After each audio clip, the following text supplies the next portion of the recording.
अस्सलाम वालेकुम। Punjab poultry association के चैनल से मैं तारिक जावेद, और आज के तज्जिए से पहले हम एक छोटी सी बात करना चाहेंगे। एक नुक्ते ने हमें महरम से मुजरम बना दिया, और अगर इसको थोड़ा सा उलट के देखें तो फिर एक नुक्ते ने हमें मुजरम से महरम बना दिया। ये दोनों चीज़ें आज के दौर में मुमकिन है, और मैं अक्सर ये सुनता आया हूँ, बहुत सी जगह पे ये मिसाल दी जाती है। एक नुक्ता इधर उधर होने से या ख़त्म होने से तो बहुत ज़्यादा फ़र्क पड़ता है, लेकिन मैं उस नुक्ते को जेनेटिक चेंजेस के लिहाज से बात कर रहा हूँ। आजकल जो जेनेटिक चेंजेस हो रही हैं और जेनेटिक एडिटिंग हो रही है, जेनेटिक एडिटिंग में यही होता है कि वो एक जो नुक्ता है उसको रेज कर दिया जाता है, उसको ख़त्म कर दिया जाता है, उसको मिटा दिया जाता है। तो जेनेटिक चेंजेस में वो नुक्ता ख़त्म करके उसकी जगह पे कोई दूसरा लफ्ज़ डाल दिया जाता है, या जो भी तब्दीली करनी हो वो उसमें मुमकिन हो जाती है। इसकी एक छोटी सी मिसाल मैं यूँ दूँगा कि कुछ मुल्कों में मुर्गी के लेग पीस की ज़्यादा डिमांड है, कुछ मुल्कों में उसके ब्रेस्ट पीस की ज़्यादा डिमांड है। तो जेनेटिक चेंजेस के ज़रिए जिन मुल्कों को ब्रेस्ट वाली मुर्गी चाहिए, बड़ी मुर्गी चाहिए, जैसा कि आजकल पाकिस्तान में भी ज़्यादा बड़ी ब्रेस्ट वाली डिमांड है, तो जेनेटिक चेंजेस के ज़रिए उसकी ब्रीड में वो तब्दीली कर दी जाती है कि उसकी जो ब्रेस्ट है वो ज़्यादा बड़े साइज़ की बने, लेग पीस छोटे साइज़ की बने। और जिन मुल्कों में लेग पीस ज़्यादा पसंद किए जाते हैं, वो महंगे बिकते हैं, उन मुल्कों में वो ब्रीड भेजी जाती है जेनेटिक एडिटिंग करके, जिसमें एडिटिंग के बाद उसकी लेग पीस जो है वो ज़्यादा बड़े साइज़ के निकलते हैं, लेग पीस की एवरेज वेट जो है वो ज़्यादा हो जाता है ब्रेस्ट की निस्बत। तो ये सारे कमाल जेनेटिक एडिटिंग के हैं कि वो महरम को एक नुक्ते के फ़र्क से बदल दे। और आज के दौर में ये बड़ी आम बात हो गई है कि इसकी डिटेल हम इंशाल्लाह 2 दिन बाद अपने चैनल पे लगाएंगे, जिससे आपको पता लगेगा जेनेटिक चेंजेस से क्या क्या काम जो है वो मुमकिन हुए हैं। अब आते हैं हम आज के तज्जिए की तरफ। तो सूरत अच्छी है। कल बहुत से लोगों का ख्याल था कि रेट शायद बढ़ जाए, इसलिए उसको थोड़ा सा होल्ड करने की कोशिश भी की गई,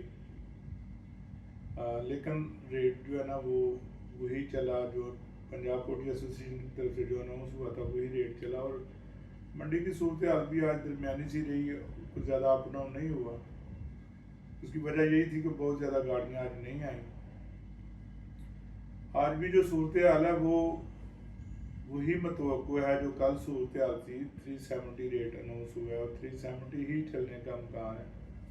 फिलहाल इसमें 1-2 दिन, 3 दिन, 4 दिन जो बढ़ने के असरात जो है ना वो नज़र नहीं आ रहे। मुमकिन है कि जुम्मे हफ्ते को डिमांड बढ़ने की वजह से शायद इसमें कोई तब्दीली है, लेकिन फ़िलहाल ऐसी कोई चीज़ नज़र नहीं आ रही कि ये 370 से बढ़ पाए। क्योंकि मंडियों में आज जो सूरत हाल दुकानों पे है और जो रात को रेस्टोरेंट्स की रही है वो इतनी को मुतासर कन रही है, संडे मुतासर कन नहीं रही है। संडे होने के बावजूद रेस्टोरेंट्स में काम कम हुए हैं, और उसकी वजह से आउटफिल इंटरन मार्केट की जो सूरत हाल है चिकन की वो भी कुछ डाउन है। ये सारे इशारे हमें फार्म रेट की अनाउंसमेंट के लिए मिलते हैं, और इसी फैक्टर्स की बदौलत हम सही रेट अनाउंस करने के काबिल होते हैं। चूज़े वालों की कल छुट्टी थी, आज पीर है। आज माशाल्लाह चूज़ा काफ़ी तादाद में मौजूद है, और लेकिन लेने वाले भी अभी पसो पेश में है कि हम लें ना लें, डाउन होगा अप होगा। कल चूज़े की सूरत हाल दरमियानी सी चलेगी, और शाम को 3-4 बजे इसकी पोजीशन 4 बजे के बाद वाज़ेह होगी कि चूज़ा बिका या नहीं बिका। फीड का जो इंतहाई ख़तरा था कीमत बढ़ने का, वो मकई का रेट कम होने की वजह से नीचे आने की वजह से टल गया, लेकिन फिर भी वो कुछ ना कुछ बढ़ाने के मूड में हैं और वो बढ़ाएंगे। तो जो मुर्गी है, मुर्गी अभी फ़िलहाल बाकी शहरों में अभी लोकल मुर्गी की पोजीशन थोड़ी सी नरम है, थोड़ी कम सेल हो रही है, लेकिन बाहर के शहरों में वाफर मौजूद है, भारी भी है। छोटी मुर्गी की भी स्पेस कैचिंग हो रही है, لیکن بہرحال پھر بھی چھوٹی مرغی وافر دستیاب نہیں ہے. بڑی مرغی 3 کلو 3.5 کلو 4.25 کلو کی مرغی فارم پہ موجود ہے، جس کی وجہ سے ریٹ اسی کے آس پاس چلنے کا امکان ہے. سیلاب اللہ کا شکر ہے، سیلاب گزر گیا یہاں سے، ملتان سے اور جلال پور پیروالا سے بھی آج وہ آگے کی طرف نکلتا جائے گا، اور جیسے جیسے آگے کی طرف جاتا جا رہا ہے اس کا زور کم ہوتا جا رہا ہے. ظاہر ہے جو پانی یہاں سے گزرا، یہاں سے اکٹھا تھا آگے نشیبی علاقوں میں، وہ کم ہوتا ہوتا آگے اس کا زور ٹوٹتا جا رہا ہے. پر لوگوں کے جان و مال کے بہت نقصان ہوئے ہیں. اللہ تعالیٰ ان کو اپنی حفظ و امان میں رکھے اور اپنی رحمت سے اپنے کرم سے ان کے نقصان پورے کرے. پولٹری کی آج کی یہی پوزیشن ہے جو آپ کو بتائی ہے میں نے. باقی آپ خود سمجھدار ہیں، اپنا کاروبار اپنی سمجھ سوچ کے مطابق کریں. لوگوں سے مشورے ضرور لیں کہ لیکن عمل اپنے مطابق کریں. اور جو کچھ لوگوں کا مال روک کے ریٹ بڑھنے کے بعد خود بیچ کے نکل جاتے ہیں، ایسے لوگوں کے مشوروں سے پرہیز کیا کریں.